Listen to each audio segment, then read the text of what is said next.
will set you free, just like it set me free.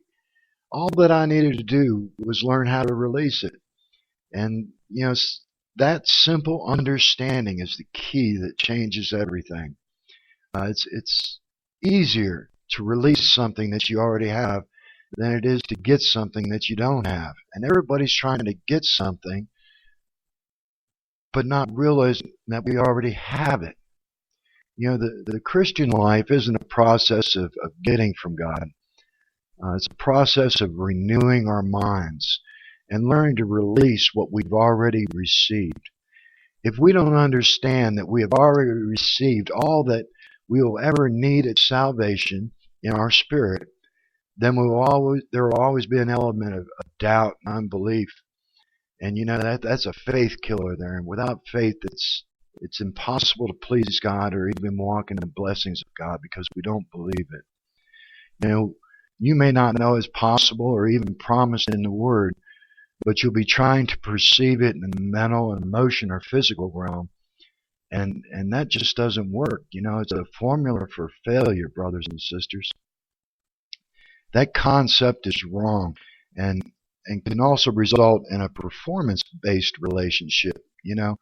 What I mean by performance-based, not wanting to get into grace and works, but what I'm talking about performance-based is, like if you're good enough, if you read the Bible enough, if you pray enough, if you pay your tithe, and on, in an attempt to motivate God to give you what you need. If you do these things, then you're wanting to receive.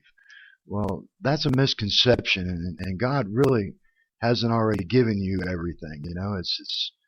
You're saying there's something that He still needs to give me, and somehow you have to make yourself worthy enough to get it. But we are already worthy because Jesus Christ and the sacrifice that He made, He paid the price for everything that we will ever need. In fact, we've already got it. It's just a matter of understanding this relation between spirit, soul, and body. I really feel that understanding the spirit, soul, and body is critically important to every one of us, because it's like the key that opens the door of God's treasures, of God's blessing, of God's grace in our life. And it really could be a matter of life and death. And I just encourage you today to start studying the difference on spirit, soul, and body. What has been done in your spirit at salvation. Everything that has been given to us. And then we take and renew our minds through reading of the Word and believing what God said, because God's Word is true.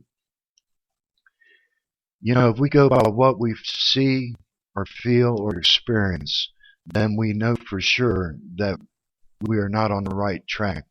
But if we go by what God's Word says, if we believe who God says we are, then we are on the right track, because that is our faith being built up and put into action. I pray this message just blesses you today. May God walk through you today in power, authority, and love, and be a blessing to all those that come across your path. Until I talk to you again, have a wonderful day.